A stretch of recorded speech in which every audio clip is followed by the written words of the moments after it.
Hey guys, as we wind down tonight, we step quietly behind the white marble and bright myths of ancient Greece, into a smaller room with low ceilings, dim oil lamps, and the soft scrape of sandals across stone.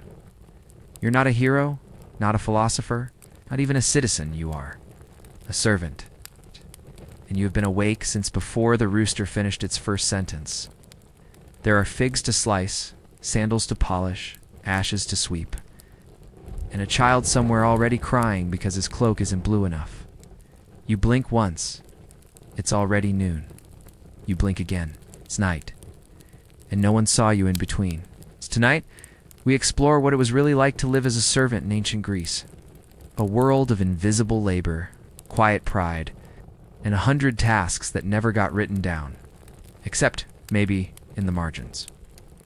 You might not survive this one. So, before you settle in, feel free to give the video a like and hit subscribe if you're truly enjoying the journey. You can also leave a comment.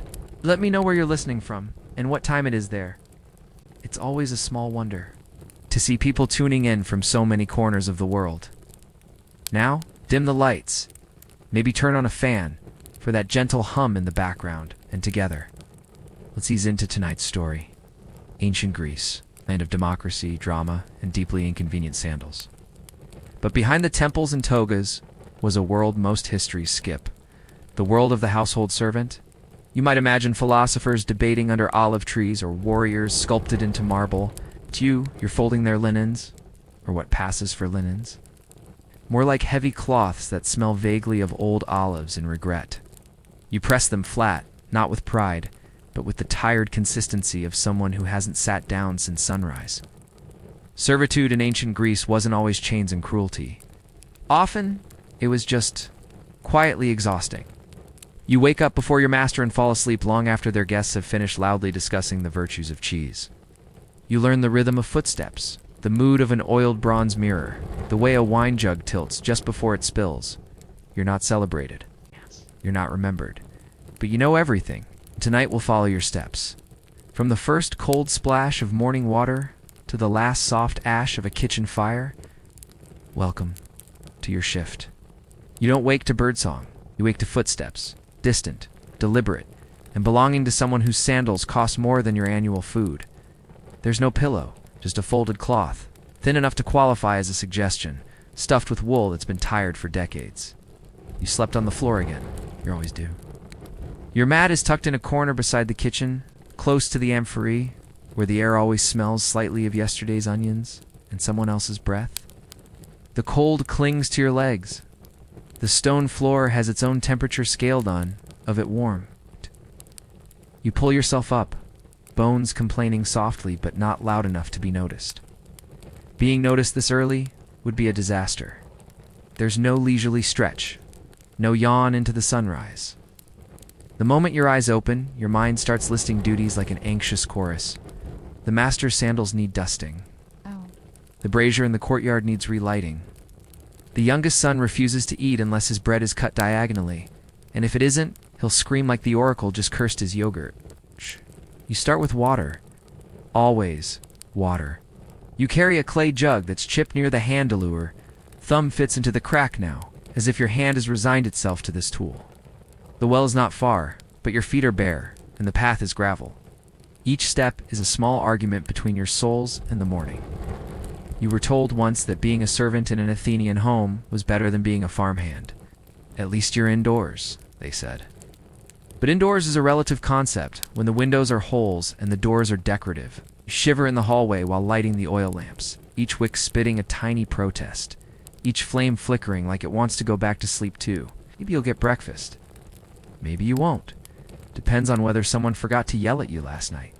If they did, you're likely to get a crust. If they didn't, we'll hope you like air. You pass the kitchen. The cook nods, but barely. She's older than the pots she stirs, and just as cracked. She used to be terrifying. Now she's just tired, in a way that makes you feel less alone. You sweep the courtyard with a broom that has fewer bristles than a hedgehog after a thunderstorm. Dust never really leaves. It just performs a slow, daily migration from one corner to another, like it too is employed here.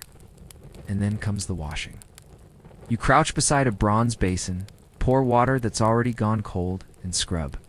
First the master's cloak, then the mistress's shawl, then the linens that everyone pretends are white but haven't been white since the last war. The soap is labased. Your hands sting, your knuckles crack. You keep going. Because the worst thing you can be in this house is late. You hear the flute. That means the youngest daughter is awake and practicing again. It's not music. It's a shrill, vengeful assault on harmony. You try not to react. The last servant who laughed had to polish statues until her arms went numb. You pass her room. She glares at you. You bow slightly. She doesn't stop playing. Her eyes say, "I might invent a task for you today." Your stomach tightens. You fetch the day's bread. Slightly warm, slightly stale, and definitely hard enough to double as a disciplinary tool. You remember when you chipped a tooth last month? You didn't say anything? You just chewed slower? The master's cloak isn't dry yet. You hold it up to the brazier, hoping the smoke will mask the dampness. It won't. He'll notice. But you'll pretend he won't. That's the rule. He enters. Tall, shaved, and already frowning. You bow deeply, eyes to the floor. That floor, by the way, has been cleaned 3 times in the last week, but still feels gritty. You know the exact spots that snag your knees during morning greetings. You adjust your angle slightly to avoid them. He says nothing. That's good. The mistress appears next. Her perfume hits before she does sickly sweet, like flowers dipped in anxiety. She doesn't greet you, just gestures toward her sandals. They're not on her feet yet. That's your failure, you kneel. You place them.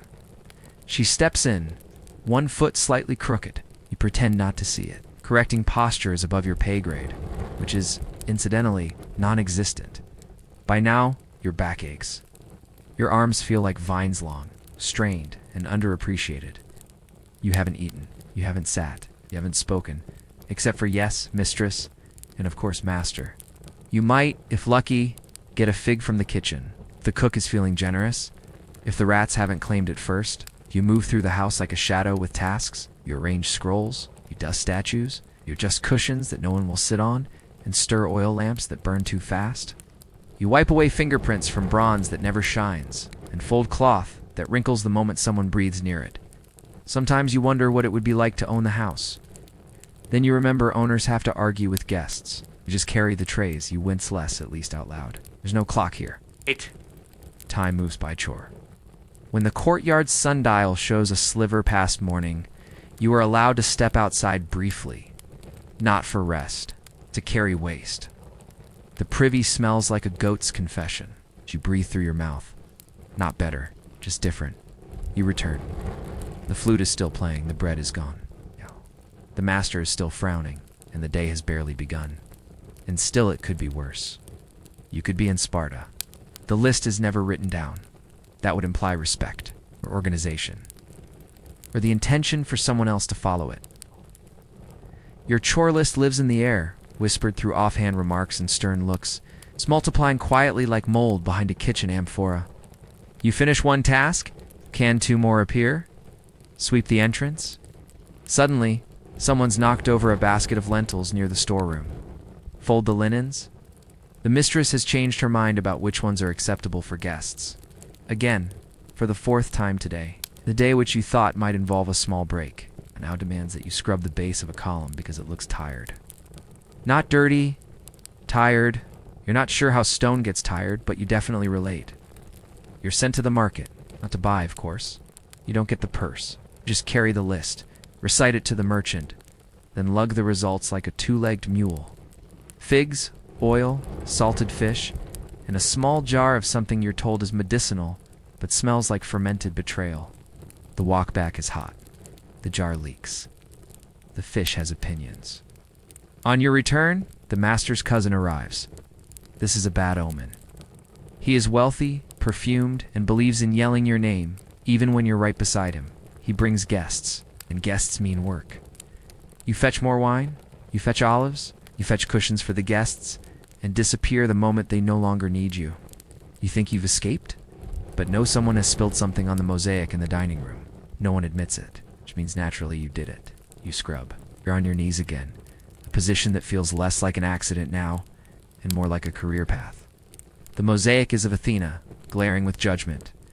You scrub her face, and for a moment you wonder if she's glaring at you specifically. You tell yourself that's ridiculous. Then a fig rolls into the room. You don't ask where it came from. You pick it up. Lunch is elusive. You had hoped for some leftover barley. Instead, you get a small piece of cheese with a personality. It squeaks when you chew it. Not metaphorically. It squeaks. You don't stop eating. It's food. There's a child missing his sandals. He screams as if the gods have stolen them from Mount Olympus itself. You are sent to find them. They are, of course, exactly where he left them under his bed. But this somehow becomes your fault. You apologize. Not because you're guilty, but because you're nearby. The sun is high. Your sweat has dried into a second skin. Your feet ache in patterns. The right foot throbs like a drum. The left hums like it's been insulted and is thinking about it. You're told to rearrange the chairs. Again, they were just moved this morning. Now they must form a better angle, for what no one knows. Possibly divine alignment. Possibly just boredom. You mop the floor. Then the dog walks through with muddy paws. You mop it again. The dog watches. You mop again. The dog yawns. You wonder briefly if this is a metaphor or a test. The oil lamp in the corridor is sputtering. You clean the wick. You refill the oil. You realize too late that someone left dried herbs in the spout. The flame flares. You cough. You fan it. You pretend nothing happened. The master returns from a walk and asks why the house smells like oregano panic. You bow deeply. You do not answer. This too is a skill. The kitchen calls. A pot cracked. You are blamed. You were not near it. Doesn't matter. You nod. You clean up the mess. The cook says nothing but hands you a stale fig. You eat it anyway. It's gritty, possibly sand. Someone has dropped a spindle of wool, rolls down the hall like it has somewhere better to be. You chase it. It bounces under a table. You bump your head retrieving it. A vase rattles. You freeze. The vase does not fall. You live to mop again. There is a delivery of amphorae. You are tasked with moving them to the cellar. They are heavy. One leaks. It soaks your tunic in what smells like wine but might be vinegar, or bath water, or both. You do not ask. It do not sniff twice.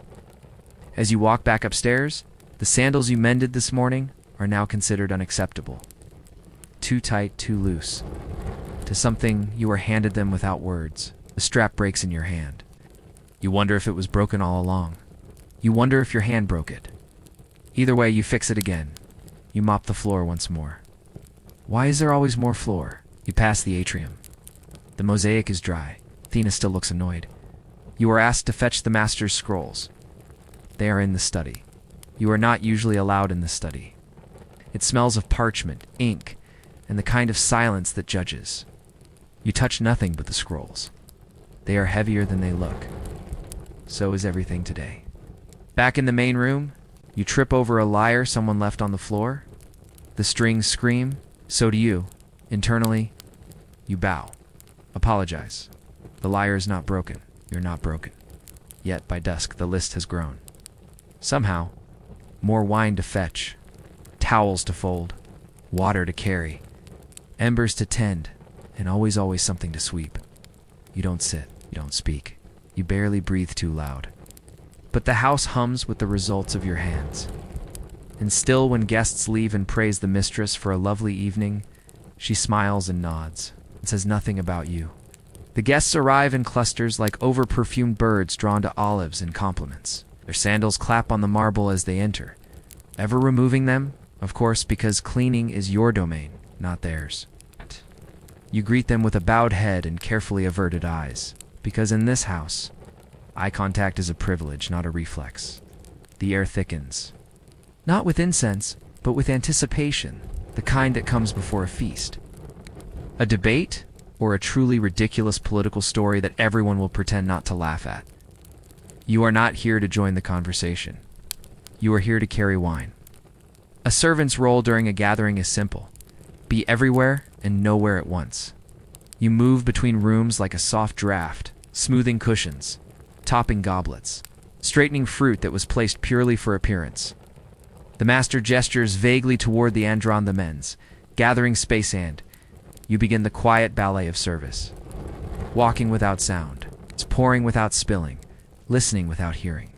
The couches are laid out in a half moon. The men recline sideways like philosophers in the middle of deciding whether olives are moral. One is already speaking too loudly. Another is asleep with his eyes open. You refill their cups. Someone gestures vaguely. You step forward? Wrong guess. He wasn't calling you. He was swatting a fly. You retreat, nodding as if you meant to pass through anyway. You now pretend to adjust a curtain. The curtain didn't need adjusting, it's fine. But now it feels seen. A guest laughs. It's loud and nasal, and somehow sounds expensive. You don't flinch. You've heard louder laughter from goats. The cook sends you back to the kitchen. More figs, more cheese. A jar of honey that drips like time escaping. You place it neatly on a tray and walk back. A child sprints through the corridor and slams into you. The honey tilts. You correct it mid-step. The tray wobbles. Your heart stops. The honey stays upright. You do not make a sound.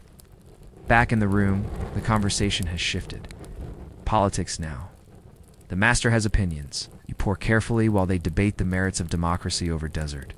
It is difficult not to note that the only ones discussing freedom are the ones who already have it. You are offered a scrap. Not from the master. From one of the guests, a piece of fig with a bite already taken out. You take it, Bo. Thank him. Later, you will feed it to the courtyard dog. She has better taste than he does. A woman enters, fashionably late. The entire room shifts subtly. Shoulders straighten. Voices lower. You know this kind of guest. Her robe is crisp linen, her hair arranged with the kind of careless perfection that requires 3 hours in someone else's hands. She smiles. You return to the kitchen. That smile means the wine will flow faster tonight.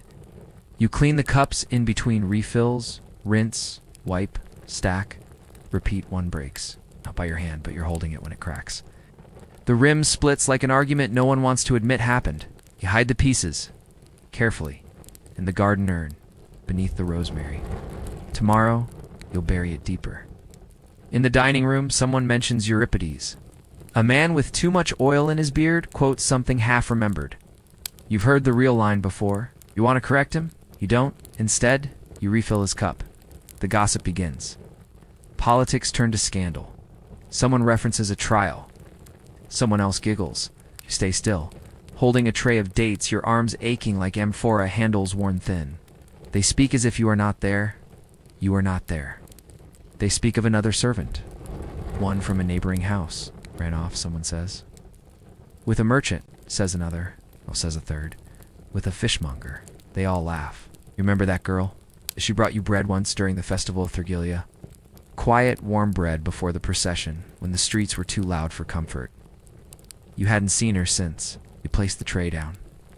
No one notices. You retrieve more dates. They're sticky, sweet, and stubborn, like most things in this house. Someone knocks over a cup. Not on purpose, just with the careless gesture of someone who's never had to clean a stain.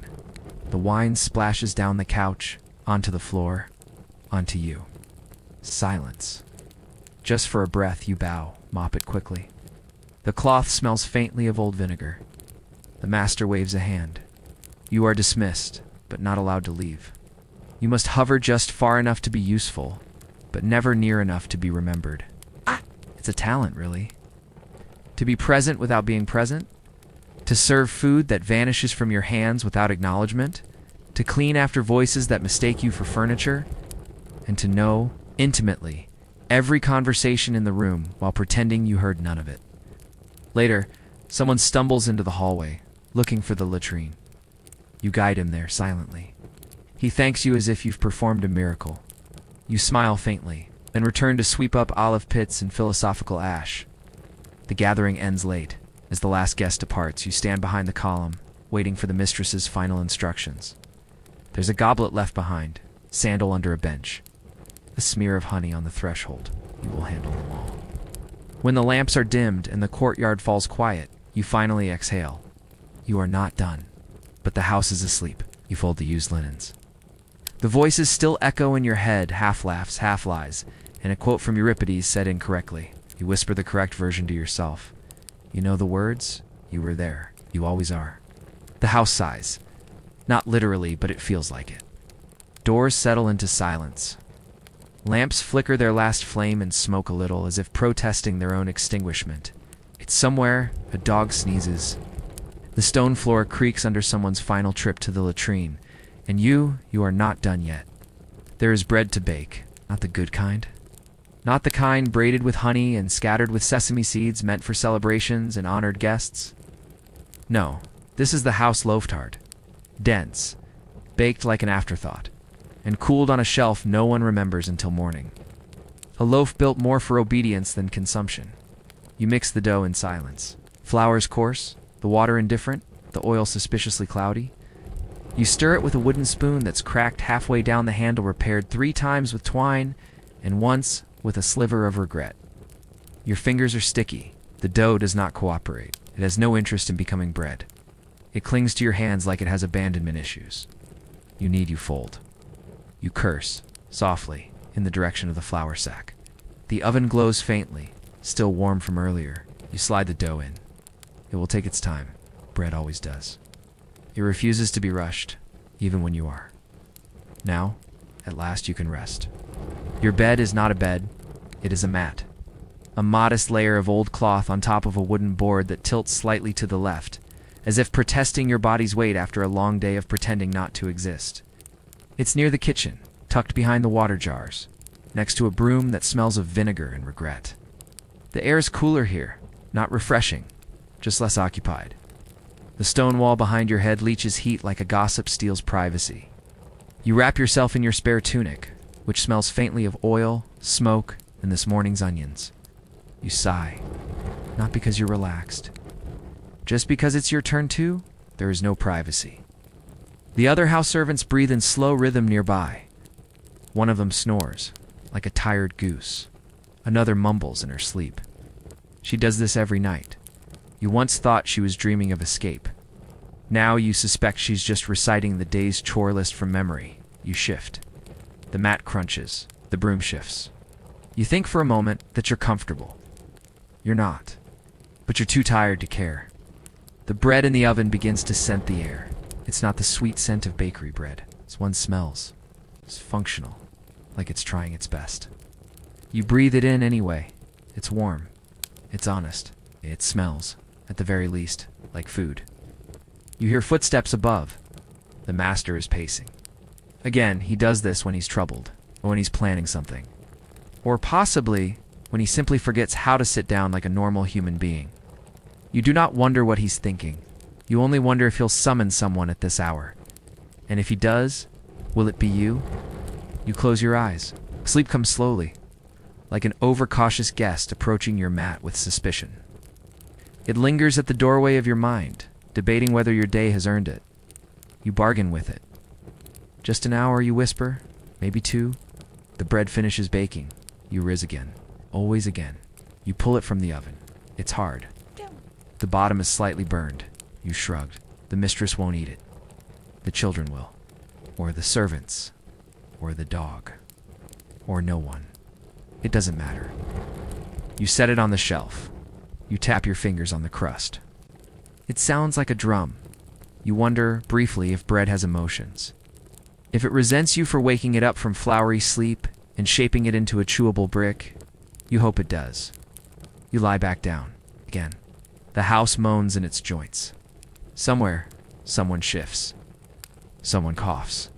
Someone dreams of figs. You close your eyes once more. Sleep returns. A little closer now, like a cat, like a cautious friend. You feel your limbs sink slowly into the mat. The fabric hugs your spine in the way a sack hugs a potato. It's not lovingly, just efficiently. Your stomach grumbles. It's not loudly.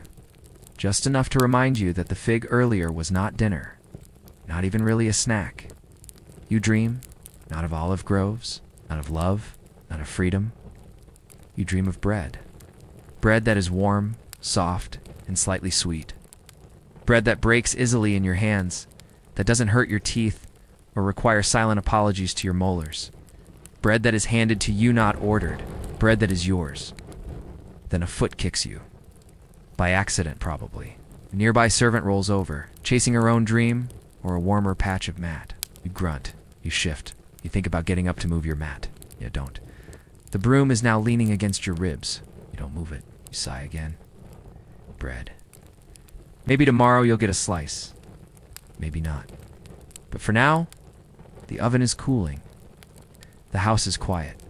The mat, at least, has accepted your spine. Sleep finally offers a hand. Take it. Morning returns without asking. Light creeps in through the shutters like a nosy and uninvited, persistent and too early. Your eyes crack open to the familiar shapes, a cracked amphora, a broom with dignity issues. And the same sandals you wore yesterday and the day before and the day before that. Your body remembers the routine before your brain fully arrives. You sit up. Your joints speak in quiet complaint. Your knees remind you they've been kneeling on marble, dirt, and woven mat since before the last full moon. Now you're back. Feels like someone folded it in half during the night and forgot to unfold it. You stand eventually. The bread is still on the shelf. No one commented on it. No one asked who baked it. No one thanked you. This is good. It means you didn't mess it up. You've learned to take silence as the highest form of praise. The lower forms include scowling, vague comments about consistency, and being summoned to explain why the crust resembles a roofing tile. You wash your face in the basin. The water's cold enough to make your teeth think about quitting. There's no soap, just a scrap of linen, in the hope that yesterday's oil docenti become today's cologne. Today is the same as yesterday, which means it's going well. Being a servant is not about being noticed. Being noticed means you did something wrong, or something right in the wrong way, or something neutral that reminded someone else of a problem they were trying to forget. Best to hover on the edge of awareness, like a curtain or a well-behaved shadow. You polish the master's sandals. They are made of leather so fine it squeaks when you handle it. Soles are clean because he barely walks. Philosophers rarely need to pace when they have servants to fetch scrolls. You scrub them anyway. You dust the courtyard statues. One is of Hermes. He has no nose. No one mentions it. You always do your best not to stare. A child passes by and flicks your ear. You flinch, but do not react. He wants you to. You don't. This, too, is an art. You trim the wicks in the oil lamps. You refill the wine vessels. You carry a basket of folded tunics to the storeroom and nearly trip on a misplaced lyre string. You don't fall. You not cry out.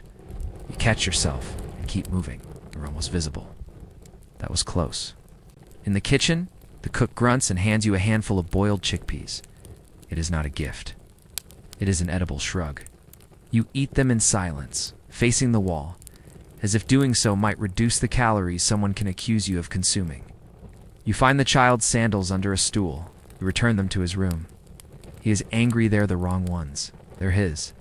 But he wants the pair with the green stitching. You find those under the table, wet and chewed on by the house dog. You hand them over with the practiced expression of someone who has stopped trying to explain logic to youth. The mistress asks for her shawl. You bring it. She says it smells like olive oil. You say nothing. It always smells like olive oil. Everything in this house does, including you. The master is reading again. You stand nearby, waiting for instructions. He forgets you're there, reads aloud. It's a passage from some tragic play. You know the line? You mouth it with him. He gets it wrong. You correct him silently, with your eyes closed. He never notices. You light the brazier. The coals hiss. You fan the flame until it steadies. The smoke curls up and around your wrists like a soft accusation. It clings to your tunic. You smell like heat now. A guest arrives. You're not introduced. You bow, then back away like you were never part of the room. You fold the corner of a linen napkin. The guest compliments the folding. The mistress says thank you. You say nothing. The day passes in moments you don't own. A cup lifted. A towel pressed flat. A window unlatched to let in air you're not allowed to enjoy. Every action done well is forgotten. Every task completed correctly is assumed to have done itself. You drop nothing. Spill nothing. Interrupt no one. You are excellent at vanishing. You are so good at being invisible that if you ever stop moving, someone might assume you had evaporated from sheer humility. There was a time you wanted to be noticed. Maybe once. Long ago, when your hands were softer, when your posture hadn't yet bent to fit hallways and low expectations. But that was before you understood the rules. A visible servant is a risky servant. A servant with opinions is a dangerous one. A servant with a name that gets remembered as a target on their back. You stir the stew. You sweep the floor. You straighten a cushion that will be crushed in 5 minutes. You hum softly, just under your breath, so that the melody stays between you and the olives. At nightfall, You carry a tray of wine cups back to the kitchen. One has a small chip. You hide it in the back of the shelf. Not to deceive, just to delay the consequences. You wipe the floor one last time. The oil lamp flickers. The master is still speaking to no one in particular. The mistress is rearranging the curtains again. You are not mentioned. You're not thanked. You are not seen. This means you have done your job perfectly. You are no longer young, but you still fold like you used to. The cloth in your hands is expensive linen, dyed in a soft purple that whispers wealth, not screams it. The kind of shade that says, I belong to a household that knows restraint, but not poverty. You fold it the way you used to fold yourself. Carefully, precisely, without creases in the wrong places. You are Neaira. Or at least, that's the name they still use when the guests aren't around. Once your name stirred whispers. It stirs tea. If anyone remembers who you were, they don't say it out loud. If they did, it would be with that tone reserved for things left out in the sun to long faded, brittle, interesting only in a cautionary way. You work in a home that is not yours. You have worked in many, but this one is polite. The mistress does not slap. The master only raises his voice when asked about taxes. The children are small and largely uninterested in your presence. You prefer it that way? The curtain in your hands is heavier than it looks. Ported fabric. Possibly from Egypt, possibly not. The merchant who sold it claimed it once hung in a temple. He also claimed his olive oil cured blindness, so you take it with a grain of salt, though. Salt is expensive, so maybe just a quiet skepticism. You hang the curtain. You step back. It drapes perfectly. You nod. To no one. That used to be the moment someone noticed. Now, it is the moment you leave the room before they do. You walk down the corridor. It smells of myrrh and polished tile. Servant girl 15, maybe 16 passes you carrying a tray. She nods. Not out of respect, but out of recognition. She knows. Not who you were, but what you are. Someone who understands the language of silk and glances. Someone who walks silently, not because they were trained, but because they learned. She drops a fig. You stoop to pick it up, hand it back. Her fingers brush yours. Her eyes flick up, gratitude without noise. She disappears down the hallway. You move on. There are scrolls to dust. Odd. A dining couch to adjust. A cup to polish for a guest who won't arrive until next week. You are efficient. You are graceful. You are invisible. But inside you, the memories do not sleep. You remember the house by the river. Not this house. The other one. The grand one. With pillars to white and floors to clean. No. You remember how they called for you not with shouts, but with flutes. A signal, like a songbird being summoned. You remember laughter. Remember makeup that cracked in the sun. You remember oil poured on skin, not pots. You remember names whispered into your ear like secrets that spoiled the moment they hit the air. You were not a servant then. You were something else. Something in between. Not quite free. Not quite owned. Certainly not forgotten. You were expensive. That was your protection. Till it wasn't. You pass the courtyard. A statue of Artemis stands guard. Her bow drawn, her gaze eternal. You glance up. You nod. She doesn't blink. The mistress is in the andron, speaking with a neighbor. You are summoned with a crook of the finger. You serve wine. Carefully, not too fast, not too slow. The amphora is heavy. Your arm remembers how to pour in silence. You do not spill. 8. They do not thank you. The mistress asks about the linens. You reply softly. She nods as if she had the idea herself. You nod too. Everyone is pretending in this house. You've simply been pretending longer. After the guest leaves, the mistress asks you to sit. This is unusual. You perch at the edge of the stool. Your knees ache. She asks if you knew anyone named Timoner. You do. You lie and say no. She studies your face. You study the floor? She drops the subject. Asks instead if the fig tree by the garden needs pruning. You nod. She dismisses you. You rise. You bow. You exit the room as if the conversation never happened. You pass the fig tree later. It does need pruning, but not urgently. You pluck a single fruit. You do not eat it. You set it on the kitchen shelf. Someone else will think it a gift. That's fine. The girl from earlier finds you at the well. She asks quietly, "You know how to speak to men who don't listen?" You look at her. You do not ask which man. You do not ask what happened. You simply show her how to hold her jaw when refusing, not high. It's not low. Slightly to the side, as if what's being offered is mildly spoiled fruit. You demonstrate the glance, the pause, the silence that forces others to fill it. She watches. She nods. She leaves. You sit on the stone rim of the well for a moment longer. You feel the weight of the sun on your shoulders. It is familiar. It's like judgment. Later in the storeroom, you brush the shelves. You find a ribbon. It's red, unused, too bright for the current fashion. You hold it up. It reminds you of a night in Corinth. A song. A mistake. A compliment that cost too much. You fold it. Tuck it into your sleeve. Not to keep, just to remember. You return to folding linens. A new curtain will arrive tomorrow. It will hang straight. You will make sure of it. You're not on trial, but it feels like you are. You're not the one accused of anything, and yet your entire body is performing guilt. You hold your shoulders carefully. You lower your eyes just enough to avoid suspicion, and you pretend that. Your hands folded in your lap are not trembling from the weight of having poured wine for both the accuser and the accused. The courtroom is not a place for servants. It is a place for statements, for gestures. For men in long tunics who believe volume and virtue are the same thing, for glances traded like daggers tipped with gossip, but you're here anyway, because Neaira is here. And when a woman is on trial, in Athens, especially one who once sold love by the hour and now sells olive oil and discipline as a housekeeper, everyone gets called. Everyone who's ever heard her laugh wrong. Everyone who's seen her walk without shame. Everyone who might say she smiled at the wrong man at the wrong dinner 2 years ago, and therefore is probably guilty of everything.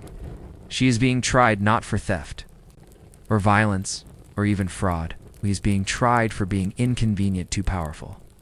Men who once benefited from her presence and now benefit more from her disgrace, they say it's about citizenship. It's always about citizenship, or decorum, or decency, or the protection of Athenian morals, which are more fragile than the stem of a cheap wine cup and spill. Just as easily you stand near the doorway. Not close enough to be noticed, not far enough to escape. You're here because your master sent you to watch, to listen, to remember anything that might come back to him later in a more favorable tone. You were not told to take notes, but you do, in your head. The best notes are the kind that never leave ink. A man is speaking now. He gestures, with the calm aggression of someone used to being agreed with. He says Neaira was once a Hetaira, and that alone should tell the jury everything. The word falls like a sentence. As if pleasure offered willingly is more corrupt than the hunger you've seen etched into the cheeks of men who call themselves philosophers. He says she seduced her way into a household. You know the house? You cleaned it. You scrubbed her chamber floor the day after she arrived. Gah! And found it cleaner than any other room. She left wine untouched. She folded her linens. She thanked you. No one thanks you. The prosecution continues. With lists, names, memories, stretched into accusations, he refers to her as that woman at least a dozen times, each time. It hits harder, not because it's new, but because it's practiced. You've heard that tone before? When a mistress discovers a stain on a cushion and demands to know who that girl was who did the washing. Never a name, only roles. Only categories, only reasons to shout. The defense begins. It's not much better. They don't say she's honest. They say she's useful. They don't say she's dignified. They say she's obedient. They don't say she matters. They say she's quiet. You watch her face. She doesn't blink. The silence between speeches. It's longer than expected. It stretches across. The room like a rug too thin to hide the floor's cracks. During those silences, everyone pretends not to look at her. You do not because you're bold, because she might be the only person. You're not pretending. Your mind drifts only slightly. You think about the last time someone in the house whispered her name like it was a question. You think about the time she helped you carry a jug unasked, while the master's wife ranted in another room about figs gone soft. You think about how she always smelled faintly of rose oil and ash sweetness. Trying to survive fire, another witness is called. He speaks of Neaira's youth as if he owns it, as if her younger years were a public event to which Athens purchased tickets, and he merely critiques the decor. He smirks when recalling how she once turned him down. He says it like proof. You breathe in. Slowly, you imagine standing up and listing every unpaid labor you've done for men who don't remember your name. You imagine shouting that if rejection is a crime, every Athenian woman is guilty of high treason. You don't instead. You memorize the jury's faces, not their names. Those don't matter, just their expressions. That squint of superiority. That lean toward disbelief. That jaw clench, that means someone will vote against her not because they think she's lying, but because they resent the way her silence makes them feel small. There is a scroll being read now, a letter. Evidence. They say it's poorly written. Full of repetition and exaggerated. Pauses. You wonder who dictated it. You wonder how many toasts were raised over its wording. You wonder if the man who wrote it ever picked up a broom. At one point, someone in the crowd laughs. Not loudly, just enough. To remind everyone that humiliation is always a group activity in Athens, you grip the edge of the doorway until the wood. Shh. Shrieve. No one hears it. The speeches wind down. The room exhales. Verdicts are not yet cast, but judgments have already formed, hardened, and begun to fossilize in the mouths of men who will call this justice in sleep, without a wrinkle. Neaira is escorted out. She does not look down. You envy her that. You stay until the room empties. Not because you have to, because you want to know what's left after reputation. It's torn into pieces small enough to sweep up and discard its silence. The kind that doesn't invite peace just along. Low echo. Where a voice used to be, you walk home in that silence, and you know it won't be the last time you see someone convicted for surviving too well. There wasn't a contract. Not one you saw. Not one you touched. Certainly not one you signed. But that doesn't matter. In Athens, if enough men believe something, it becomes law. Even if the ink is invisible and the parchment is made of assumptions, you were younger then. Not young, exactly just younger than you are now. The difference is in the way people spoke to you. They spoke louder. They smiled more. They gave you gifts with strings tucked so neatly inside you only noticed them when it was too late. Stephanos was not the worst of them. He was kind. Or at least polite. He paid you. Or someone else did, and he took credit. He housed you, fed you, let you wear fine things until those fine things became arguments about ownership. You remember the way his compliments soured over time? Like wine left uncovered. You'd drink them anyway. That's what you had. You never loved him, but you had to look like you did. It was your job after all, or close enough. He never struck you. Just made decisions in rooms you weren't invited into. That's worse in a way. Bruises fade. Reputations don't. You remember one evening? You were peeling olives by the fire. He was reading something loudly, a play probably. He asked what you thought. You said nothing. He repeated the question louder, as if sound could summon interest. You told him you didn't understand the passage. He laughed. It was the first time. He looked at you like you were not someone to impress, just someone to explain things to. Slowly. Firmly. Like a child. Like a wall. You kept peeling the olives. One pit flew sideways. He didn't notice. You did later. He would say you lived together. He would say you shared a home. He would say you shared a life. He would say, I worked there. He would say, I was paid. He would say, there was no marriage. His friends had ears that only heard what they were told to hear. You were asked once why you stayed. It wasn't for the money. It wasn't for the status. It certainly wasn't for the olives. It was because there were fewer dangers inside the house than outside. A known life is safer than a free one. He took you to festivals, let you wear a necklace with tiny gold leaves. You still remember how. They clicked together as you walked soft. Music for ears that didn't care what the rest of you thought. One man at the festival asked if you were his wife. Stephanos laughed, said something clever. You didn't catch it all. You just smiled the way you'd practiced. Not too wide, not too real. Realness made people nervous. You remember the moment you left. You'd just finished preparing a plate cheese. Barley bread, dried figs. A guest asked if you'd warm the wine. You did. Stephanos didn't like the temperature, said something sharp. You apologized. He raised his hand not to strike, just to wave you away. But your shoulder flinched before. Your brain did. He saw it. You both froze. You set the wine down. You walked into the courtyard. You didn't cry, you sat on the stone, benched until the sun touched your knees. Then you packed what little you had and left. No one stopped you. Freedom, it turns out, doesn't come with a parade. It comes with sandals that don't quite fit, eh? Tunic that smells like old perfume. And the quiet realization that no one is chasing you not because they're merciful, but because they've already replaced you. You joined a different household. Then another. You scrubbed floors, not eyebrows. You polished amphorae, not egos. It was quieter, but harder in a different way. You missed being asked things, even stupid things, even questions with answers that didn't matter now. Years later, Stephanos reappears not in person, but in memory. In testimony, in vague legal accusations passed between men in the marketplace. They say you pretended to be his wife. They say you deceived him. They say your children. If you had any shouldn't have citizenship, you laugh once, quietly, bitterly. Children. You had children, they wouldn't be citizens. They'd be servants.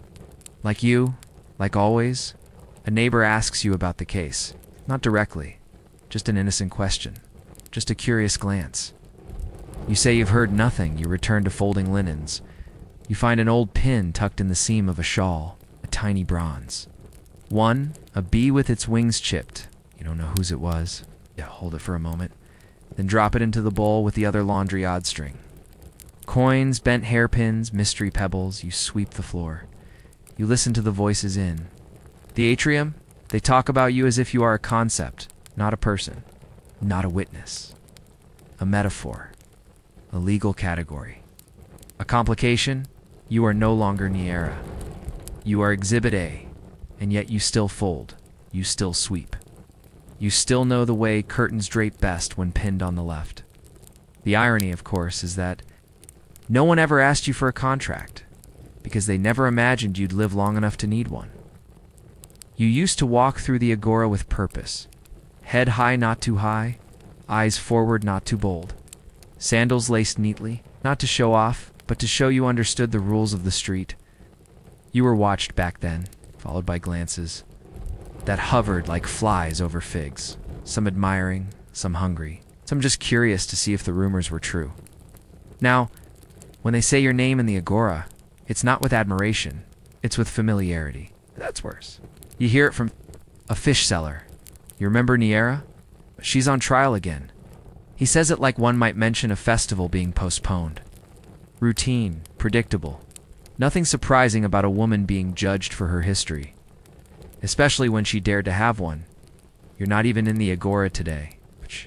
But your name isn't. Travels without you. It shops for lentils and olives. It lingers at the fountain. It argues with philosophers in your absence. And it doesn't ask your permission. You hear about it from the girl in the kitchen.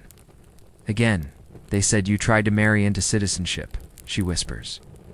You're cutting herbs. The knife stutters on the board. You correct it. You don't deny. You don't confirm it. You slice dill with the calm of someone who has survived far sharper accusations. Citizenship, a strange prize. Considering it mostly means being expected to vote on things you'll never control and die in wars you didn't start.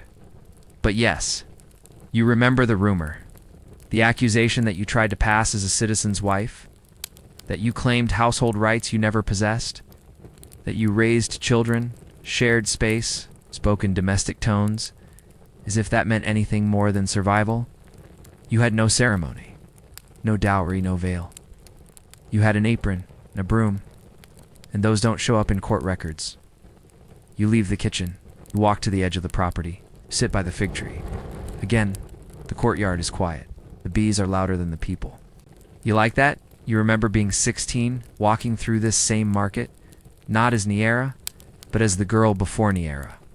The one with the smile that hadn't been priced yet, one who still believed compliments meant something, That girl is gone. She didn't vanish all at once. Just faded in stages like a dye that couldn't hold its color in the sun. You remember? The first time someone handed you coins after a conversation, no touch, no proposition. It's just a quiet nod and 2 obols. You kept them in your sleeve, confused, flattered, slightly insulted. You never spent them. They felt cursed. Now, people say you took too much, that you overstayed, that you blurred lines, as if you held the pen, as if you wrote the laws. You go to the market later, quietly for bread, for oil, for figs, maybe you carry a basket. You wear your plainest robe. You avoid eye contact with the men near the fountain. They stop talking as you pass, not out of shame, out of convenience. You are a topic, not a person. A cautionary tale with ankles, a failed metaphor in sandals. You stop at the herb stand. The woman there smiles. She knows. He sells you time. Adds. A sprig of mint doesn't mention your name. You thank her, not for the mint, for the silence. On your way back, you overhear 2 boys mocking your case. One says you tricked a man into fathering a citizen. The other says, "What? You never had a child." You almost laugh. If you had a child, would you still be here? Would you still be folding linens in borrowed houses, speaking carefully around olive dishes and old gossip? No, you'd be someone else's memory, someone else's scandal, someone else's do you remember?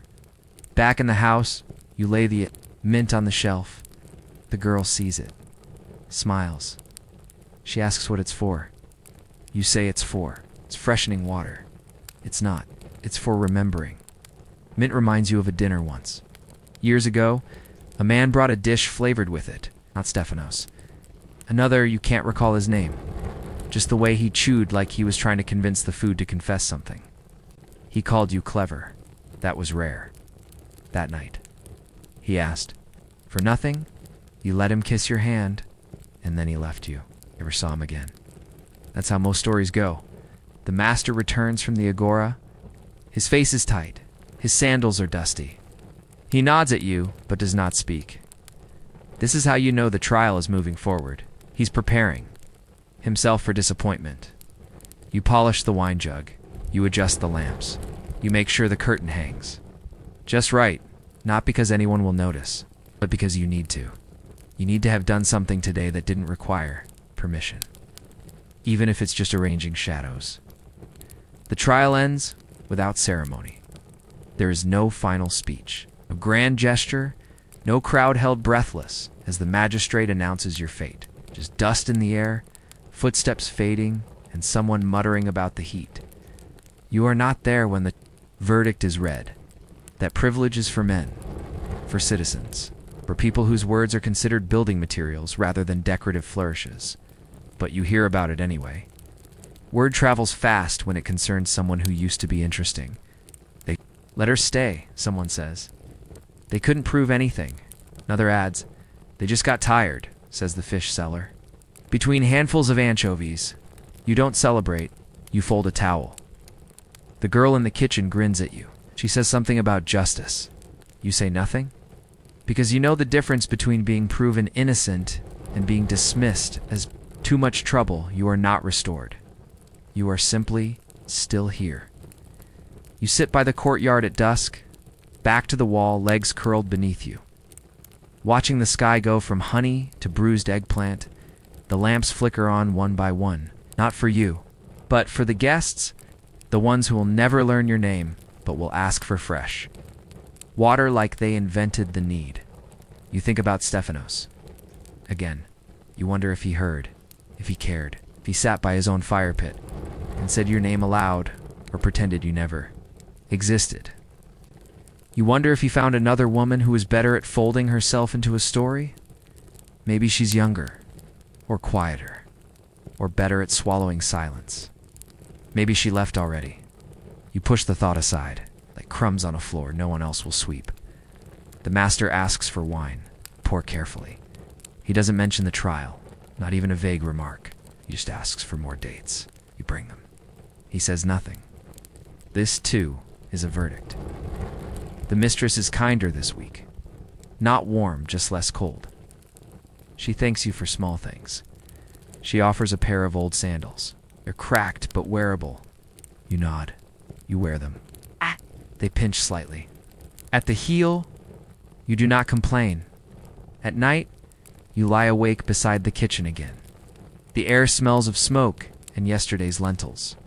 You can't sleep, not because of worry, but because you don't know what to do with stillness. You've spent so long waiting. For the next accusation, the next question, the next whisper. Now that there's nothing, your mind keeps circling the silence like a dog that's forgotten it was ever leashed. You rise. You step out into the courtyard. The moon is high. Fig tree rustles. A breeze slips past the stone columns and tugs gently at your robe. You sit on the edge of the fountain. You. Remember when you were expensive? When your face was the conversation, men argued over you in tones disguised as poetry. When you were praised for existing and blamed for it too, it's quieter now. You miss the attention, not the meaning, just the clarity. Back then, you knew exactly what you were to people. A function, a fantasy, a warning now, your background, a necessity with no name tag. You hear a door creak. The kitchen girl appears, barefoot, holding a cup of water. She sees you. She sits beside you. Without asking, you say nothing. She says nothing. The moon shifts a little. She finally whispers, "Will it happen to me?" You think for a long time, then you say, "Something will." She nods. You nod. It's not comfort, but it's honest. She leans her head on your shoulder for a moment. Then she stands. She goes back inside. She doesn't say goodnight. She doesn't have to. You stay a bit longer. You listen to the frogs in the fountain. You remember a line from a play. You once recited it, barefoot on a tiled floor, to a man who claimed to like cleverness. Didn't he just like winning? The line was about masks. You don't remember the exact words, just the tone. How sometimes the face behind the mask becomes less real than the mask itself. You whisper what fragments you recall into the dark, but the stones listen better than people ever did.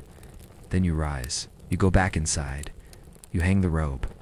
You wore today. You lay down on your mat. You stretch your legs slowly, carefully. Your knees protest, but not too loudly. Your back reminds you of the years it has carried. Your ankles click once, then quiet. The mat accepts your weight like an old acquaintance, one that doesn't like you, but tolerates your presence out. Of habit, you pull the blanket over your chest.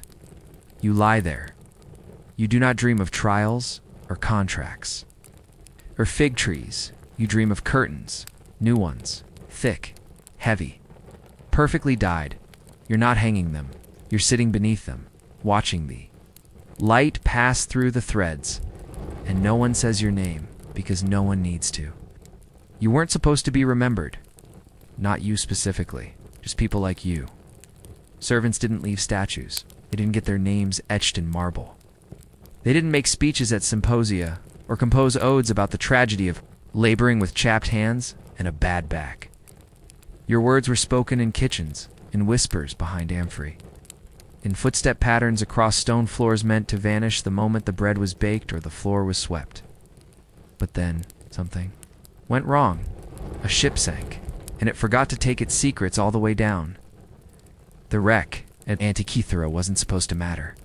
It was, by all proper Athenian reckoning, a logistical footnote, a transport vessel, a floating warehouse. It didn't carry royalty or golden chariots. It's just statues, tools, crates of unknown weight, and fragments of someone else's errands. But deep in its cargo, tucked between ruined scrolls and shattered pottery, someone found pages. Scraps, really. Charred edges, warped ink, mold creeping like second-hand writing across the surface. In one of those scraps was a list, not a heroic. List, not kings or battles. A to-do list. Sand the handles of the amphorae, remind Galan about the fig storage. Don't let the guests see the chipped cups. The mistress prefers the lavender water in the second basins. Someone had written it. It's not for posterity, for functionality. It's probably on the back of something more important. The handwriting was neat but tired. You could feel the sigh behind the ink. You imagine the scribe, Not a poet, not a politician, it's just someone trying to keep the house from becoming chaos. The kind of person who knows that lavender water doesn't just make itself, and that fig storage is a daily war no one ever truly wins. They didn't mean for this to survive to millennia, and yet here it is. A glimpse. A breath. Proof that someone once cared very deeply about a chipped cup. You'd like to meet that person. You probably would have gotten along. There were other fragments too. A bit of dialogue from a lost play. Scholars debate its origin. Think it was comic. You think it was realistic? A servant says, "I've done everything you asked, and still you ask again. Is it the task or my hands that offend you?" You read that in a museum years later. They attributed it to a minor dramatist, someone forgotten, but you read it differently. You saw the way the line curled into itself. The rhythm of someone. Exasperated, but polite. That wasn't theater. It was lived experience, disguised as performance. The actor might have had a mask on stage, but the line wore no costume. You imagine the playwright watching a servant fold linens and thinking, there's a scene in that. Another page showed notes, possibly from a steward, possibly from a weary assistant trying to instruct a younger worker. It read, "If you must wake the master, do so with water on your hands. The shock of wet skin is less dangerous than a loud voice." You laugh softly when you remember reading that, because it's true. You tried that once. The master was dreaming of horses. You woke him with your voice, and he swung at you as if you were the hoof. The next time you touched his shoulder with damp fingers, he grunted. He sat up. He never asked why your hand was wet. There was another note. Don't correct them, even if they are wrong about their own names. That one stung, because you've lived that moment. A guest once called you by the wrong name all evening. You nodded. You poured wine. You bowed when dismissed. The next morning, the mistress said, "He liked you, Selma." Your name wasn't Salma, but you said nothing. Better to be liked under the wrong name, and corrected and forgotten entirely. The Antikythera wreck also carried tools. Brushes, pins, a pair of worn sandals tied together with string. One scholar suggested they belonged to a steward. Another said they might be theatrical props. I laughed again, as if those things are different. Is there any greater performance than running a household where nothing is supposed to go wrong? A letter mostly ruined included a list of herb salve. Medicinal, half culinary. Someone had doodled a small cat in the margin. The cat wore a crown. They don't know who wrote it, but you do. Not literally, of course. But in essence, that was someone who knew that after 17 hours of carrying amphorae, sometimes all you can do is draw a royal cat in the corner of a chore list. The ship's treasure wasn't gold, it was memory. Unintended memory, you'd think. Of all the things you've done that no one will recall, the floors scrubbed, the wine poured, the names remembered even when they weren't yours. But here, in the broken belly of a long-forgotten vessel, someone else's day, their normal, tedious, uneventful day survived. Not because it mattered, because the sea let it, because someone packed too tightly, because someone tied the scrolls. It's too close to the figs, because someone scribbled instructions on a piece of parchment that should have been burned, but wasn't. And because of that, you are seen not completely, not clearly, but enough to remember that the chipped cup mattered enough to believe that someone like you was real. No one writes a list expecting it to last forever. Lists are temporary. That's the whole point. They're tools for forgetting, so you don't have to hold everything in your head while balancing a wine jug. 3 requests, and the slow disintegration of your lower back. But somehow, here they are. Ink on papyrus. Charcoal scribbled on a wax tablet. Impressions made with the pressure of someone's thumb as they press too hard writing, get new olive oil. It's not the cloudy one. They didn't mean to leave history behind. They just meant to remember until dinner. One fragment, found half folded and water warped, listed a series of instructions under the heading, "If I die before morning." You paused when you saw that one. It wasn't dramatic. It wasn't poetic. It wasn't even long. Feed the dog first. The mistress won't. Remember, burn the spoiled linen. Do not let them bury me in the yellow tunic. Tell Nicken I didn't lose the cup. I hid it, you laughed quietly. Then sat down, because that's the kind of note you might have written yourself. You imagined the person. Who did, tired, practical, not afraid of death, just afraid of being misunderstood after it. There was another, a list of instructions for the household while the master was away. Oil, the door hinges daily. Remind the boy to wash. If guests arrive, use the wide-mouthed amphorae, hides the cracks. And for the God's sake, do not let the parrot out again. The parrot, you never learned more about it. It was not mentioned again in any surviving fragment, but for one brief moment in recorded time. Someone's entire week was ruined by a parrot that feels real. More real than any speech made in the assembly. More human than any inscription on a funeral stele. Because while names can be carved in stone, only chaos leaves behind a note about a parrot. And there were reminders, so many reminders. Watered the fig trees, even if they don't look thirsty. Ask the cook about the mold. She'll lie. Check anyway. The youngest child responds better to compliments than threats. Never argue with the guest from Thessaly. It's always wrong, but loudly. They're not grand truths, but they are truths that mattered. Instructions passed from one invisible person to another. It's quiet wisdom that never made it into philosophy. Scrolls, because no philosopher ever had to scrub oil out of a tunic at midnight. One line, near the bottom of a badly smeared tablet, simply said, "Don't forget who you are when the lamp goes out." You stared at that one longer than the others, because sometimes in the dark, you do forget. You become nothing but movement. Tasks, a set of hands, a series of silent responses to other people's voices, but that line the ink warped. The letters cracked it, tugged at something behind your ribs. Something older than memory, something that remembered how you once sat on a rooftop at 17, looking out over Athens and daring to think you might one day. Choose your own meals. You didn't. You never really chose much at all, but you did. Remember, and someone else remembered enough to write it down. The scholar explaining these notes had called them incidental ephemera. You prefer accidental honesty. No one plans to preserve their worst day, or their pettiest instruction, or their barely legible line about wine rations. But that's what happened, and maybe, just maybe that's better than all the marble statues of gods with perfect toes and impossible abs, because here, in ink and error, you saw yourself. There was a joke half faded. On one of the backs of a parchment used for inventory, 3 things are eternal: dust, guests, and the master's indecision. You might embroider that on a pillow, if you had time. If you had a pillow, if you were allowed to embroider. A smudged corner of a wax tablet contained what appeared to be a servant's daily plan. Wake before everyone breathe deeply, even if it smells. Like onions, be polite to the mistress. She is not the day's biggest problem due. Not let them see you cry, especially not over the broken cup, especially not twice. You know this list. You've lived it, minus the cup. For you it was a spoon. Another piece of parchment held a quote scratched sideways into the margin. History is the master's story.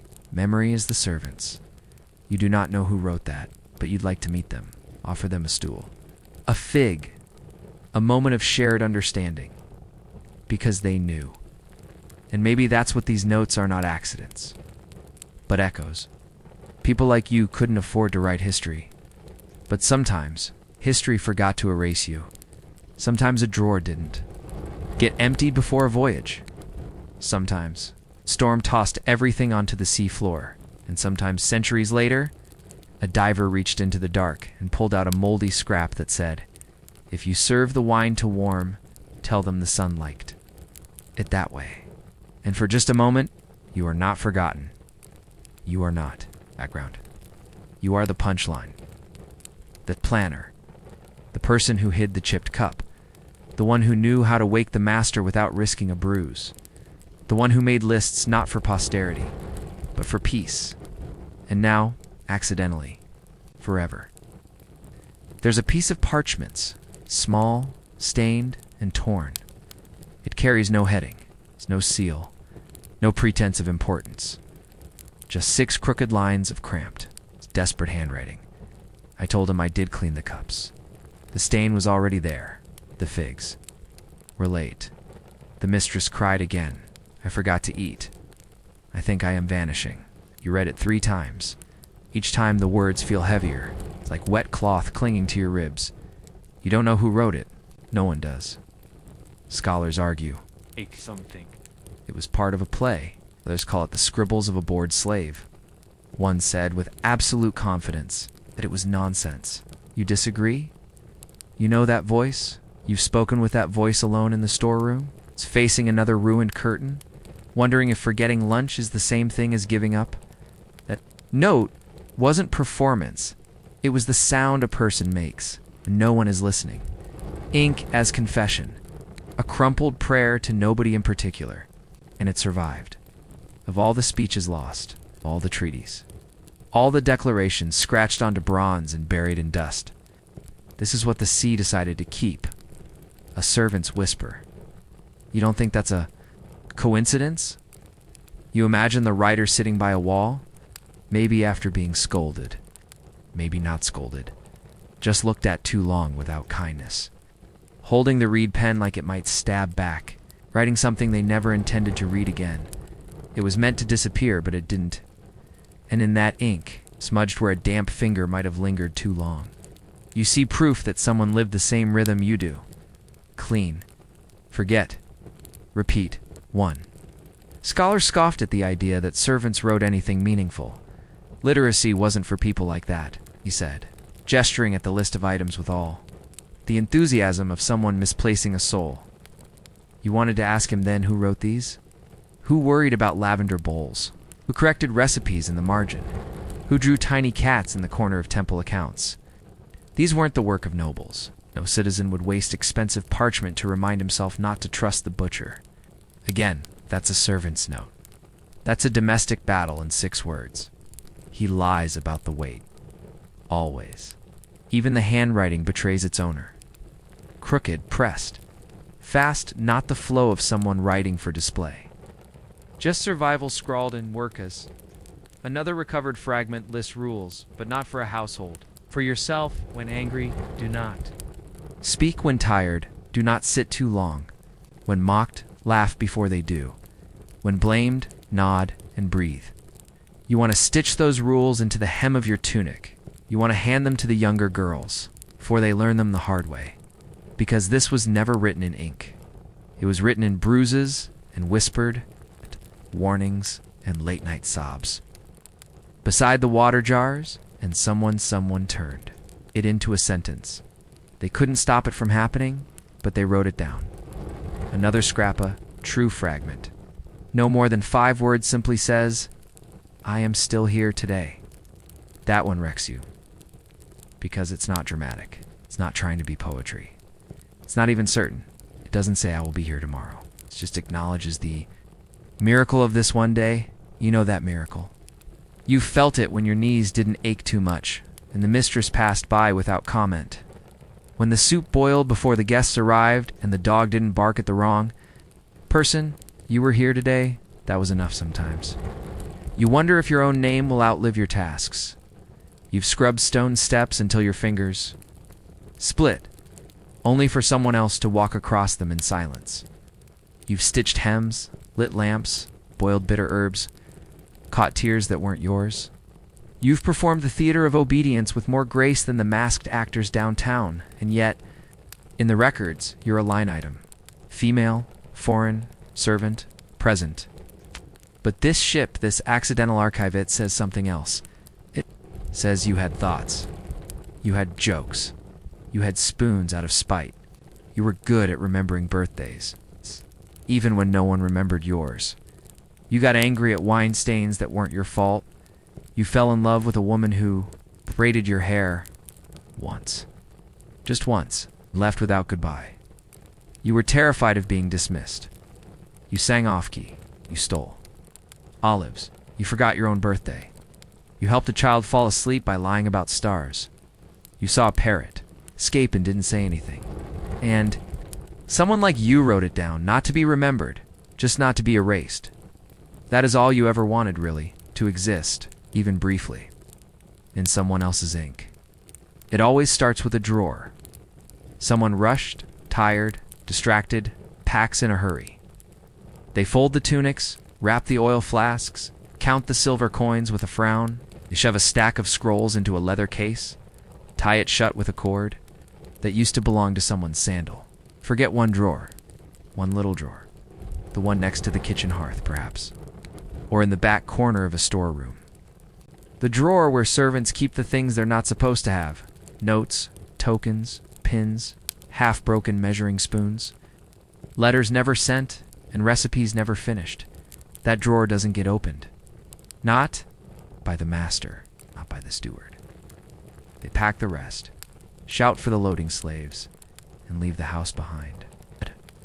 The drawer stays. And someone later, long after the ship breaks and the sea swallows, everything finds it. That's what the scholars believe happened with the Antikythera wreck. The papers found weren't stored like treasures. They were stuffed, folded, tucked into corners of crates that didn't match their contents. A list of cleaning instructions buried under a cracked statue's torso. A servant's scrawl pressed between copies of shipping manifests. A broken hair comb wrapped in a temple invoice. You picture it. A moment of chaos. A house closing down. A journey. Rushed a drawer unopened. And because of that you exist.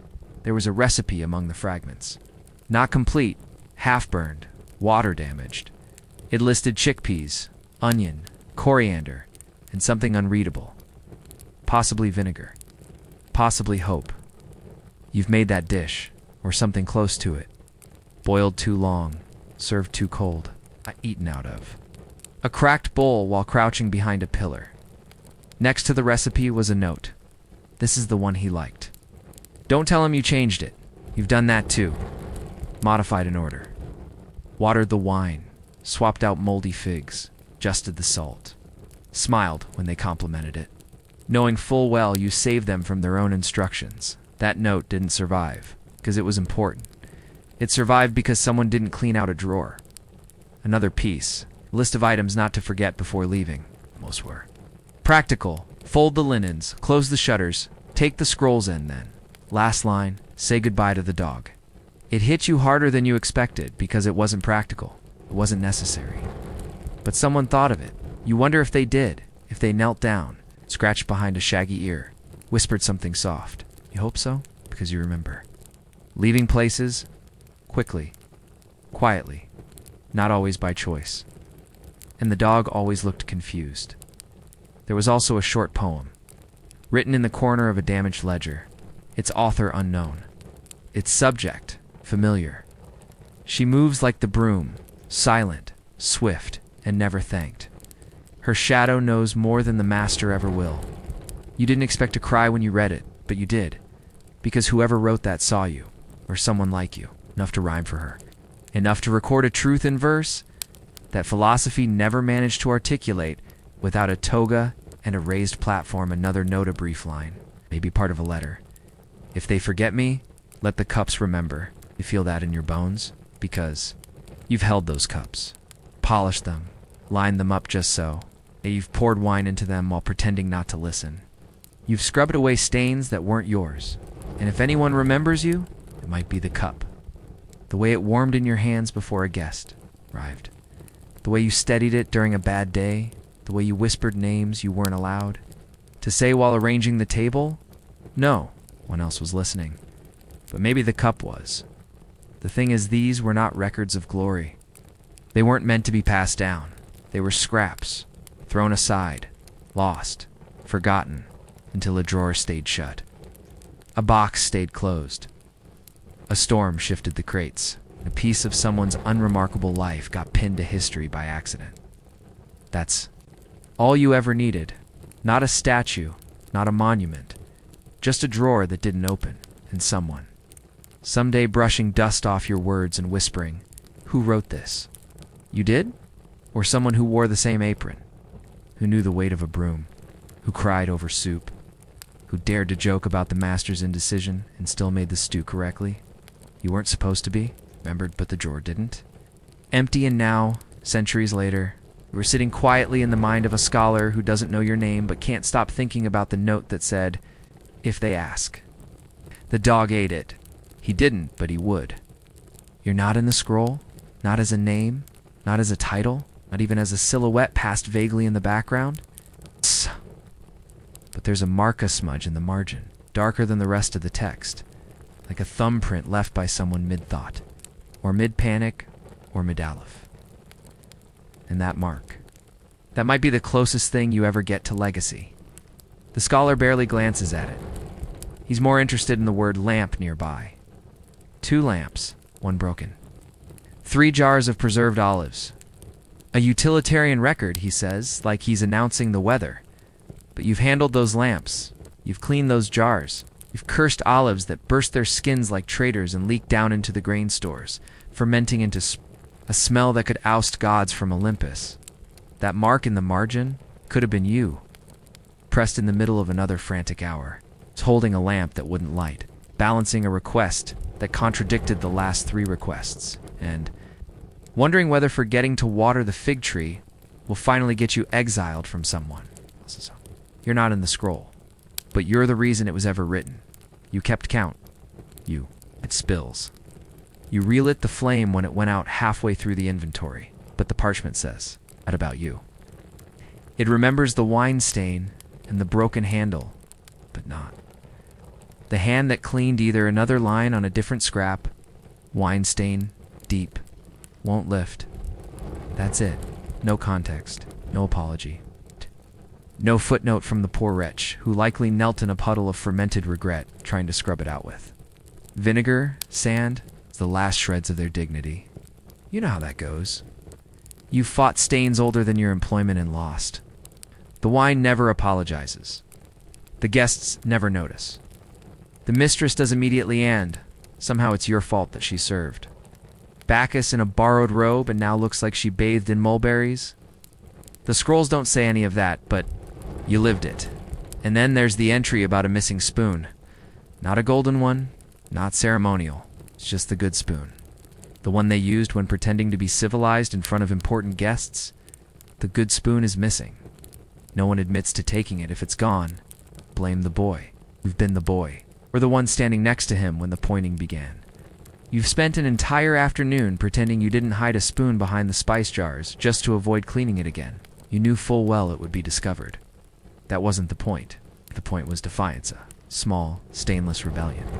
In a world full of chipped clay obedience, a modern scholar wrote that the spoon may be symbolic.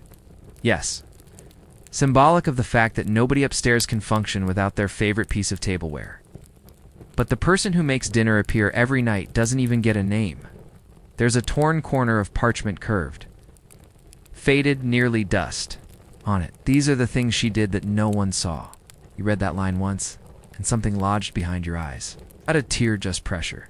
To like a sneeze of emotion that couldn't get all the way out. It's a list. Or it tries to be. Most of it is gone. But what's left? She replaced the oil lamp before it dimmed. She wiped the child's face before guests arrived. She remembered the one thing they forgot and was blamed anyway. She didn't speak unless the floorboards did it. First and the last line, she never asked for anything. You know her. You folded her robes. You've taken her place when she couldn't get up that morning.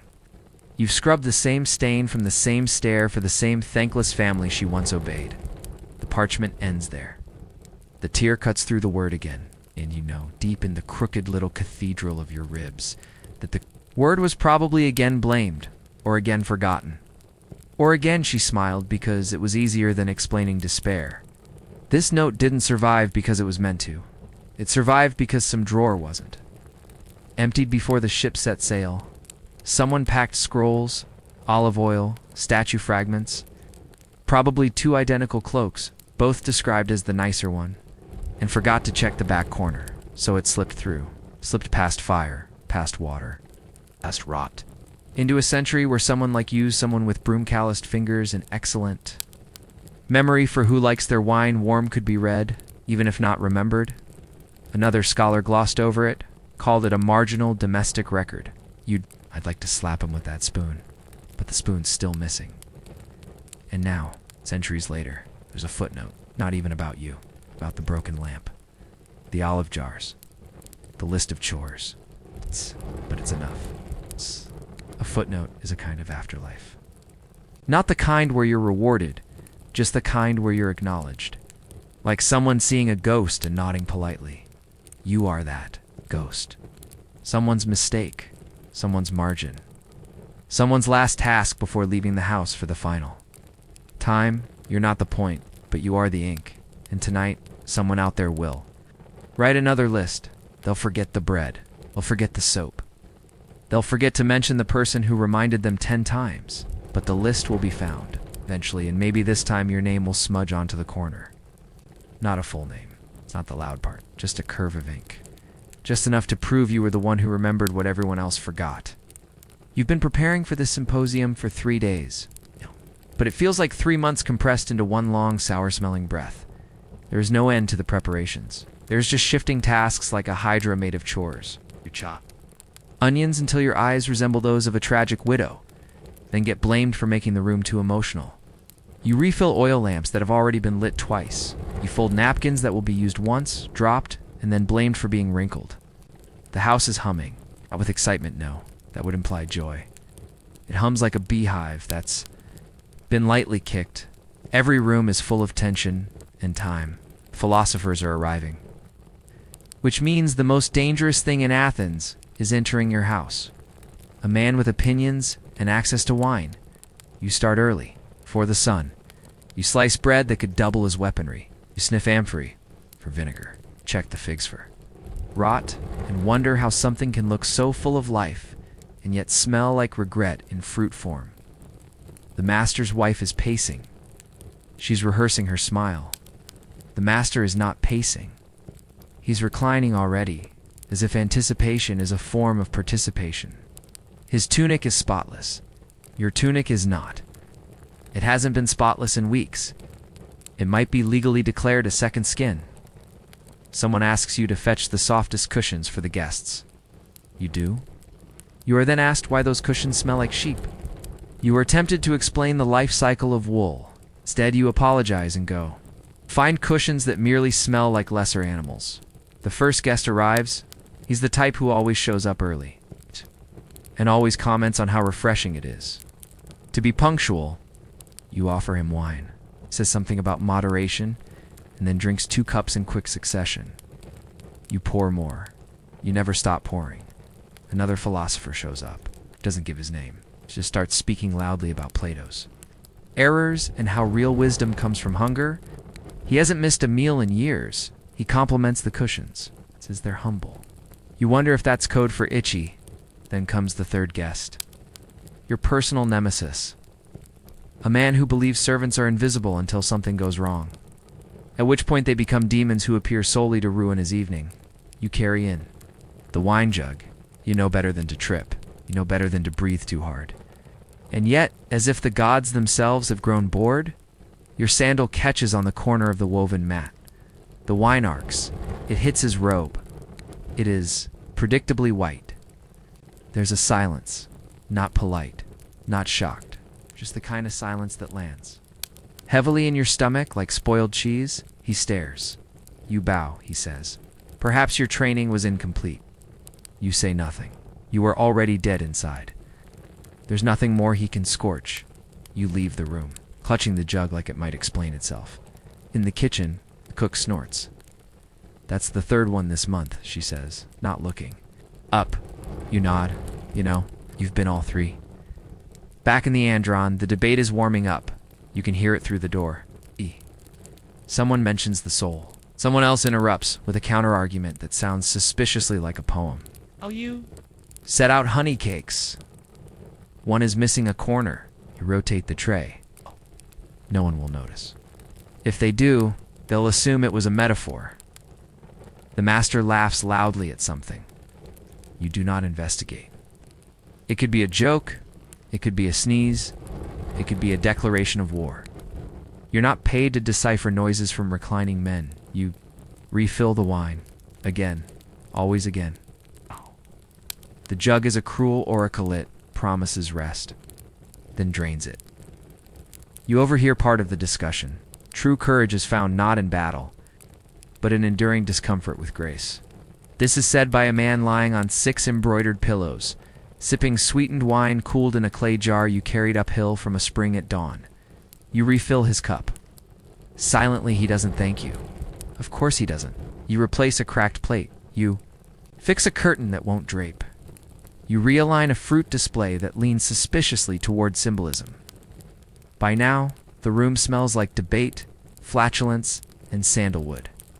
You are sweating from places you didn't know produced sweat. Your feet hurt, your arms ache.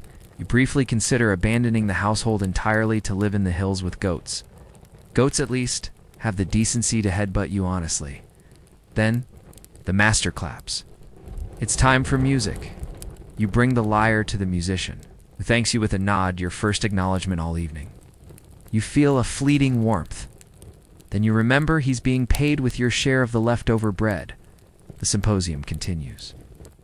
There are toasts to moderation shouted by men incapable of moderation. There are arguments about love shouted by men who've never been hugged without being thanked afterward. There is laughter. Mostly there's. You continue to serve. You continue to be silent. You continue to dodge. Cushions tossed in jest and figs flung in emphasis. You are the spine of the evening. The thread holding together a conversation that you are not allowed to join but are fully expected to memorize in case it needs to be quoted later. And by the time the last guest stumbles out tunic askew, quoting half-remembered aphorisms too, a column you are still holding the same wine jug, now empty. It's you. You have never reclined, not in the true Athenian sense, not in that proud elbow slumped, belly forward pose that transforms a mortal man into an open drain pipe for wine and opinion. You have crouched, you have hunched, you have bent at angles that defy both dignity and geometry, but reclining. No, that's reserved for men with softer sandals and louder voices. Tonight, they recline in full force. They ooze down the couches, one tunic fold at a time, like melting wax sculptures of certainty. It's astonishing how much conviction can be stored in a man whose main contribution to the evening is the ability to name every kind of olive without blinking. They talk of virtue, a balance of divine moderation, while slowly surrounding themselves with sweet cakes and sour fish paste. You move between them quietly. Not because it's respectful, it's because interrupting a philosopher's monologue with a serving tray is punishable by lecture. The crumbs begin early. They do not fall. They multiply. Each word spoken seems to dislodge another fragment of bread. It rains barley. The floor becomes a pale battlefield. Fragments of speeches, seeds of half-chewed righteousness. You sweep when you can. You sweep again. The crumbs return. You begin to suspect the men generate them through thought alone. Someone is arguing about courage. He gestures with a half-eaten fig, declaring loudly that no man can truly know himself until he has faced death. He has not faced death. He has, however, faced your tray of oysters twice now. Both times he flinched. Another man leans too far to the left and knocks over a jug of diluted wine. He calls it an accident. You call it Thursday. The wine spills in a polite arc, soaking into a cushion already damp with enthusiasm. No one apologizes. They never do. Instead, they begin quoting things. Not their own things, the other men's things. It's the ones long dead, the ones with names etched in stone. You know the names. You've scrubbed the statues. You've dusted the pedestals. You've seen birds relieve themselves on both. You know who? The real audience is. The wine keeps flowing. Your wrists ache from pouring it. The jug is heavier than it looks. They always are, especially after the third round, when accuracy matters less than ritual, and a splash on the floor is interpreted as dramatic. Punctuation you pour carefully, you do not exist.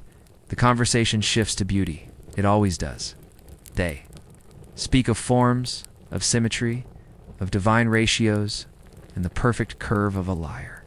They do this while slouched like collapsed amphorae, chewing loudly, spitting olive pits onto the floor with the kind of casual grace normally reserved for feral goats. One of them asks, "Are you for more garum?" You hesitate. Garum is not food. It is punishment distilled into sauce. It smells like a harbor had feelings and was betrayed. You retrieve it anyway. When you return, the man pours it generously over his lentils and declares it a metaphor. You say nothing. You focus on the crumbs. They are now ankle deep. You sweep. Again. Always again. The philosopher on the right is comparing justice to a chariot. The one across from him compares it to a river. The third interrupts to say, justice is a myth. You suspect none of them have encountered actual justice, or chariots, or rivers that a cup falls. You retrieve it. You retrieve it again. 10 minutes later, when the same guest forgets which hand is which, someone calls out for a lute. You hand it over. It is immediately used to accompany a song that seems to be improvised. Off-key and deeply personal. A new topic emerges. Suffering. They speak as if it were a house guest. One they've hosted nobly. One they've survived with grace. You remember when the same man cried last week because the honeycakes were too. Cold now, he says pain is the sculptor of the soul.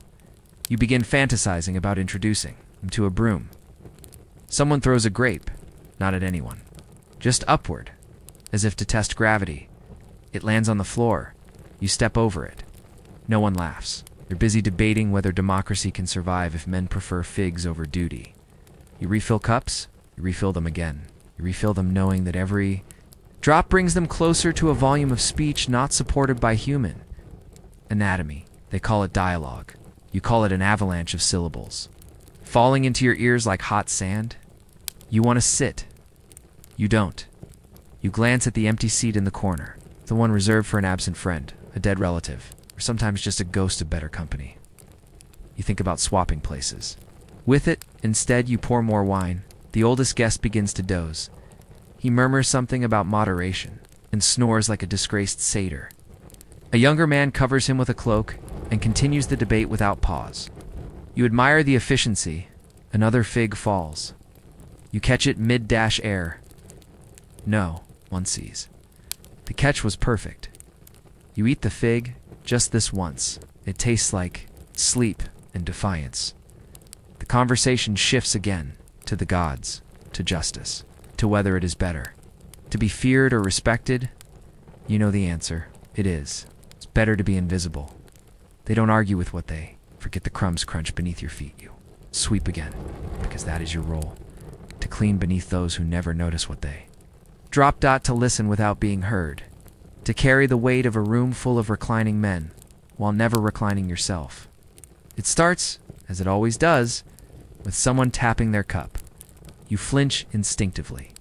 That sounds soft, rhythmic, insistent, is never good news for you. It means a toast is coming. And with a toast comes performance. And with performance comes mess. The man tapping his cup is already smiling in that half-drowsy, half-arrogant way that philosophers get after their third refill and their fourth fig. He calls for attention. No one gives it. He calls again, louder. A few heads turn. Cushion. Falls. You catch it. He raises his cup, waits, and begins. You've heard hundreds of these before. They're always the same. Something about courage. Something about wine. Something vaguely inappropriate about women. And a closing line that either doesn't rhyme or shouldn't. Tonight is no different. He says, love is like a battlefield. Then says wine is like truth. Then says something about figs that you suspect is supposed to be clever but sounds more like a digestive complaint. Everyone laughs, not because it's funny, but because the wine is warm and they are reclining, and laughter requires less effort. Then disagreement, you laugh too, quietly, internally. The kind of laugh that sounds like sweeping sand across a cracked floor. The master decides this is his moment. He raises his cup. Not with grace, but with the determined wrist of a man who has spent all night thinking of one good line. He clears his throat. He announces, "Let the gods hear us. For tonight, we are as they are, immortal, indulgent, and in need of more wine." Light. Clapping polite chuckles. Poor someone drops their cup in celebration. It rolls beneath the table. You crawl after it, avoiding sandal straps and falling olive pits. A guest sees you crouched on the floor and lifts his foot slightly just enough not to kick you. A kindness in his mind. You retrieve the cup. You stand. Pour again. Another toast. This one's from the guest who always makes things personal. He's leaned in, off balance, speaks as though someone has dared him to reveal his soul while reclining awkwardly on his left elbow. He says something about betrayal. He says something about poetry. He definitely says something that sounds like a veiled threat towards someone 2 couches over. It ends with a dramatic gulp and an equally dramatic grape spit that lands near your sandal. You do not react. You do not exist. Then comes the worst part, the laughing, not the small laughter, the tired chuckle. No, this is the big kind, the loud, breathless, shoulder-slapping, olive-choking variety that can only be produced by men who believe they're both hilarious and profound. It starts with a joke you don't catch. Something about a horse and a philosopher. Something about a woman named Theodora and a bath gone wrong. You don't care? You don't want to know? You are holding a tray of grape leaves and trying not to drop them while someone gestures wildly about ethics and knocks your elbow. The tray tilts. You recover. No one notices. Another joke. Another roar of laughter. One guest starts laughing too early and now can't stop. He gasps, wheezes, points at nothing, and collapses backward. Was red in the face. A fig is stuck to his neck. No one tells him. You set the tray down. You adjust the drape of the curtain. You replace a fallen cup. You clear another cushion. You brush crumbs into your sleeve. A guest reaches for a date and drops it. You pick it up. He asks if you heard the joke. You say yes. He asks if you liked it. You say yes. He asks what was funny about it. You pause. You say, the part about the philosopher. He nods, satisfied. He has no idea either. You retreat. You pour more wine. The cook peeks in from the hallway and mouths the word how. You mouth back. Still going. She vanishes.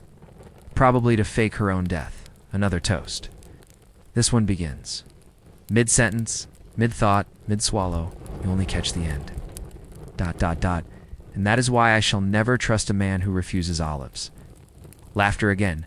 You do not serve olives for the rest of the evening. A guest calls for a story. Someone begins one. It's long, it's winding. It involves a journey, a goat, a woman who may or may not be real, and a mistaken identity that somehow leads to a shipwreck. It has no structure, no point, no ending. People laugh anyway. You've served 3 jugs of wine during this story. You've refilled the garum dish. You've removed 2 broken cups. You've prevented a fire when someone leaned a scroll too close to a lamp. No, one thanks you, but someone makes eye contact. The old guest. Ed. The one who always arrives early and leaves last dash nods. Just once, it's not much, but it's something. And then he sneezes directly onto the fruit tray. You remove it without a word. The master raises his cup. One last time, to the gods, to the night, and to those who make it all possible. You freeze. Could it be? Did he just know? He means the musicians. He toasts the musicians. You pour the last of the wine. You out. You leave. The toasts will be remembered. The stories will be retold. Your hands will ache for days. And somewhere, fig will rot quietly beneath a cushion. You will clean it tomorrow. Of course you will. The guests leave slowly, as if time itself has thickened. Their sandals dragged like they've walked all the way from Sparta, though most arrived by litter. They pause at the door to say things they think are clever, half-remembered quips about fate and food, tossed out like scraps to the dog they forgot they stepped on earlier. You stand by the entrance, holding a lamp, not because they need light, because it's tradition. A servant with a lamp, a final symbol of hospitality, a human punctuation mark. Wonderful evening, one murmurs. Already forgetting who poured his wine and who caught his cup when he knocked it, sideways trying to imitate Socrates with a mouthful of nuts. Enlightening conversation, says another, who spent most of it explaining that the stars move because they're bored. They don't say thank you. That would imply you were there. The last man out is the same, one who always forgets something. Tonight, it's his sandal. He'll find it beneath.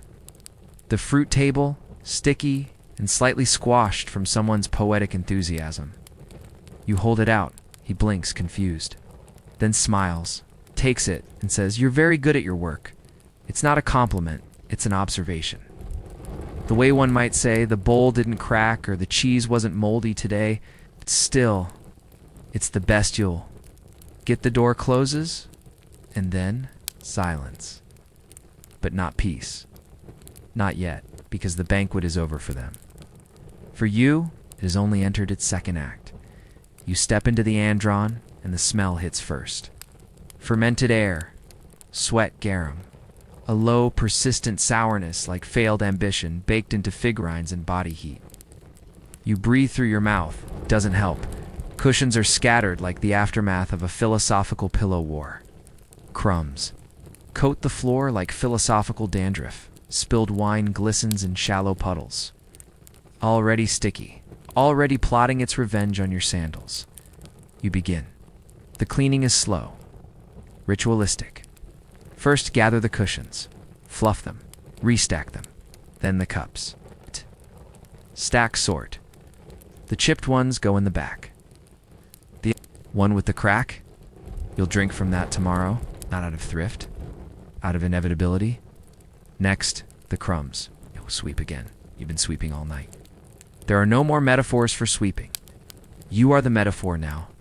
In the kitchen, the cook is asleep. It's upright, on a stool, head bobbing slightly like she's in conversation with the gods of exhaustion. You let her sleep. She earned it. She didn't spill the garum. You scrape dried fig from the floor with a spoon. You find the missing chair, squashed under a sandal print, shaped like the master's ego. The floor is endless. It is a canvas of neglect. Every surface tells a story. None of them are yours. You find a scroll someone left behind, covered in wine, a corner chewed. Probably by that guest who thinks philosophy begins at the molars. You place it on the shelf.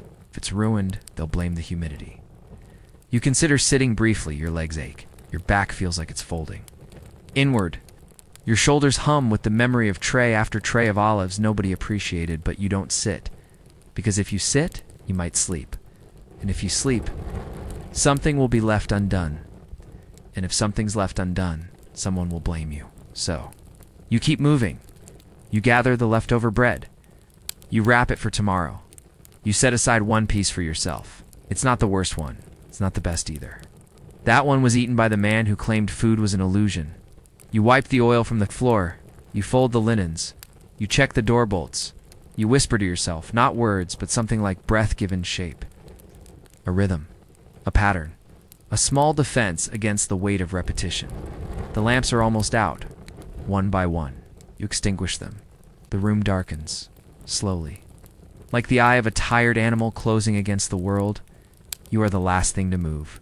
You place the final cup. On the shelf, you untie the apron. You stretch. Something cracks. You pretend it wasn't your spine. You step outside. The courtyard is cool now. The stars are indifferent. The moon is present but not helpful. You sit just for a moment. The stone is cold against your back. The cushion you grabbed is lumpy and smells faintly of someone's philosophical. You don't care. You breathe. You do. Listen, inside the room is clean again. No one will remember that it was ever messy. No one will ask how it happened. Tomorrow, they'll arrive and marvel at the order.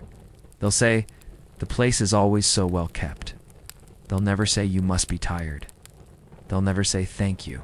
They'll never notice the cherry-shaped stain you couldn't quite get out, but you will.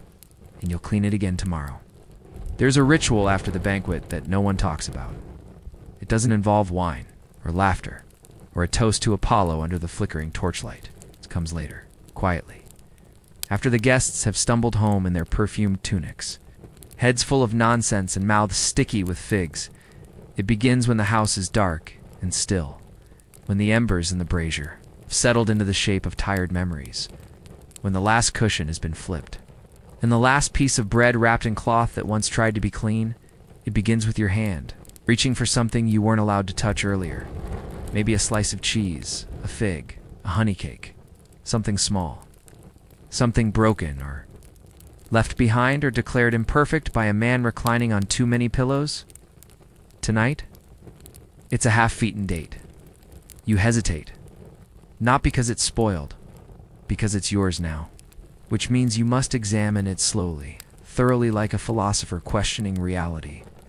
You look at it like it might be a trap, like it might talk back. It doesn't, so you eat it. It tastes like sugar in defiance. You chew slowly. Not because you're savoring, because this is the only bite of the night not consumed while standing, moving, or praying. Someone doesn't shout, it's sweet. Too sweet. It's the kind of sweetness that coats your throat with guilt. Not because you stole it, because it reminded you briefly of what it's like to be full. You take a second thing, a handful of grapes. You don't even like grapes. But they're round and soft and yours. You carry them outside. Into the air, the courtyard is still. The sky is stretched tight with stars, as if someone above is worried it will sag. You sit. The stones are cool. The wind whispers just a little. Not too much, as if even it knows you've had enough sound for one night. This is when you think. Not deep thoughts. Not symposium thoughts. Just quiet ones. Like, did I clean the plate with the crack or the one with the chip? Is the cook really asleep or just hiding from the dishes? What if I just didn't do this tomorrow? You know you will. You eat one grape. It bursts. It tastes like a secret. You lean back. Just a little, not enough to recline. It's not for you, but enough to feel your spine stretch like an overused string. You let out a breath. Then you remember there's something you kept from earlier. Not food. A story. One of the guests, drunk, dramatic, convinced of his own poetic brilliance, told. A tale about a fox who tricked a lion. You don't remember the moral? Probably something about wisdom. Or wine. Or why foxes are smarter than servants.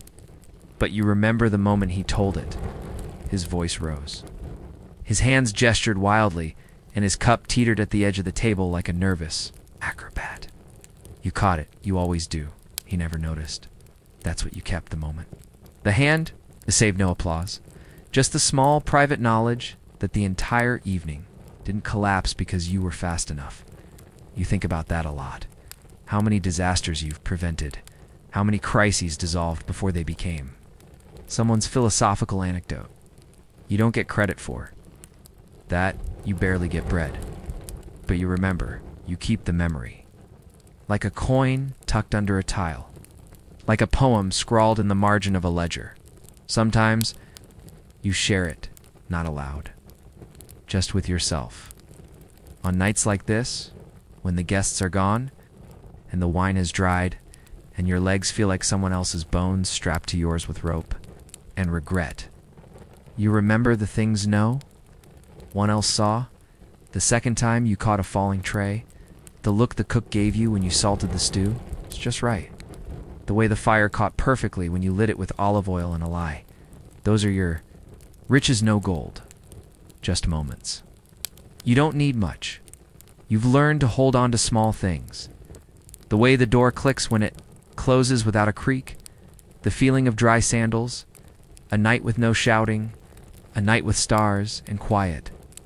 Tonight, you have 2 out of 4. That's almost luxury. You lie down on the stone bench. Just for a breath. Just for a moment. The wind brushes your cheek like a hand that might once have been kind. You close your eyes, not to sleep, just to remember that. You still can, and when morning comes, and it will come, it's uninvited, ungrateful.